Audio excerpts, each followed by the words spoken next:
سب کو رخصت کر دیا. جبریل آ گئے. یا رسول اللہ موت کا فرشتہ دروازے پر ہے, اندر آنے کی اجازت چاہتا. ہاں, جہاں موت پوچھ کے جائے کس ہستی کو بھلایا ہے, چند پاؤنڈ کے پیچھے, جہاں موت پوچھ کے جائے. آپ نے کہا آ جائے, وہ اندر آئے. السلام علیکم یا رسول اللہ, سلام پیش کرتا ہوں. میں نے آج تک کسی کو سلام نہیں کیا, آپ پہلی ہستی ہیں جنہیں سلام کر رہا ہوں.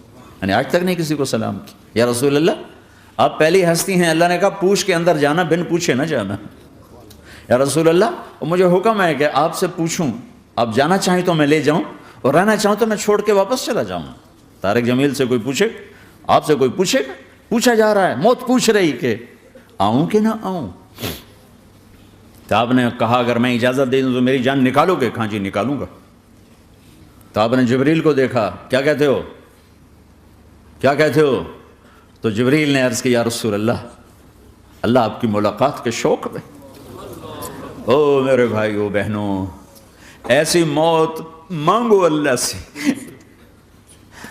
جب جا رہے ہیں تو اللہ خوش ہو رہا. ایسی موت نہ ہو جیسے بھاگا ہوا مجرم پکڑا جاتا ہے, ہتھ کڑیاں لگا کے جیل میں لے جایا جا رہا ہے. ایسی موت مانگو اور ایسی زندگی گزارو.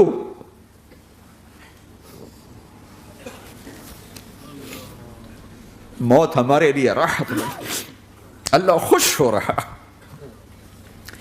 جب سعد بن معاذ کا انتقال ہوا تو آپ نے فرمایا, میرے نبی نے فرمایا, سعد بن معاذ بڑے صحابہ میں ہیں, میرے نبی نے فرمایا کہ آج اللہ کا عرش خوشی سے جھوم اٹھا ہے. چونکہ وہاں تو جا رہے ہیں نا, یہاں سے نکلنا ہے, وہاں تو پہنچنا ہے, وہاں تو خوشی ہے, یہاں غم ہے. تو آپ نے کہا, میرے نبی نے فرمایا کہ آج میرے اللہ کا عرش سعد کے پہنچنے پر خوشی میں جھوم اٹھا ہے. ایسی موت مانگو کہ اللہ کا عرش بھی خوشی سے جھومے, اللہ بھی خوش. کیا کر رہے ہو, کدھر جا رہے ہیں؟ اس دھوکے کے گھر, اس مچھر کے پر, اس مکڑی کے جالے, اس دکھوں کے گھر, اس غموں کی دنیا میں کیا ڈھونڈتے ہو؟ جاؤ اللہ کو ڈھونڈو, جاؤ اس کے حبیب کو ڈھونڈو, جاؤ مزے کی زندگی یہاں گزارو, مزے کی نیند قبر میں پوری کرو, اور جنت میں ہمیشہ کی راحتوں کے مالک بن جاؤ.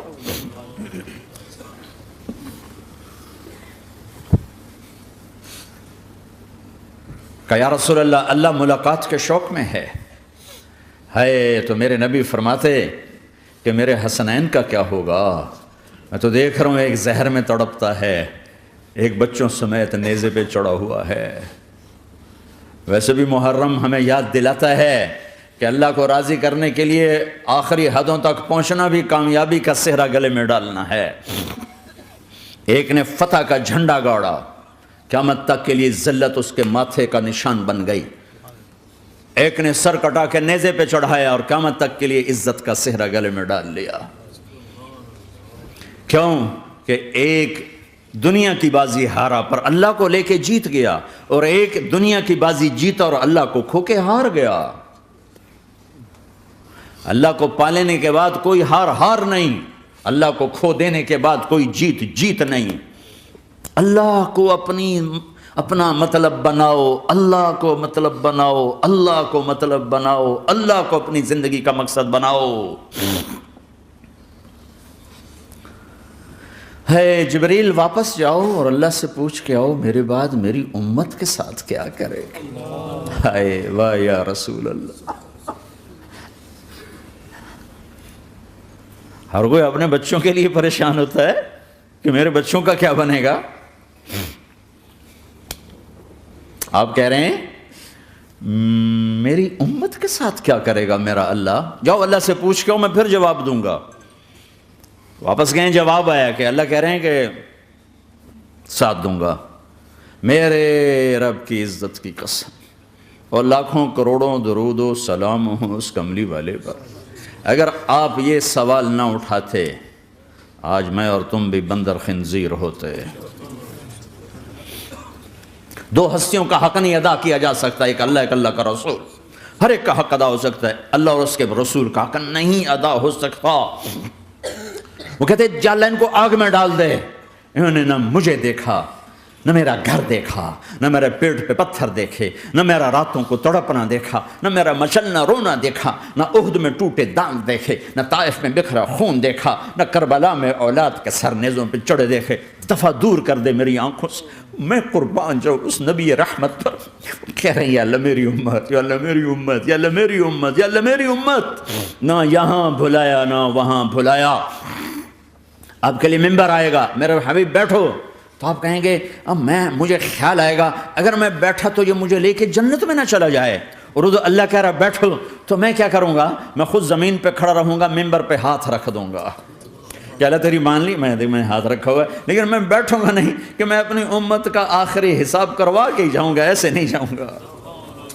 اور ایسی شفقت و محبت آپ کہیں گے یا اللہ یہ میری امت کا حساب میرے حوالے کر، میں لوں گا، تو نہ لے، میں لوں گا۔